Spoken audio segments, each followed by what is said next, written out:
Hey everyone, this is Tim from Your Six Studios. Today in this video, I'm going to show you how to fix if your Xbox keeps turning off your TV or other devices. So if you don't want this to happen on your Xbox Series X or S, let's go up to the top to Settings, go to General, go to TV and Display Options, and then go down to Device Control. And we have HDMI-CEC. I have this turned on now.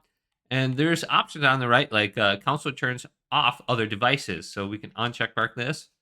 Other devices can turn off the console. We can turn off this. Console sends volume commands. So you can decide if you want those on or off. But I like having console turns on, other devices turned on at least, and switch TV input using controller. So if I got my controller near me, I can press the Xbox button. It'll turn on my TV and switch to my Xbox automatically. And I don't even need my TV remote. So you can decide if you want this on or off.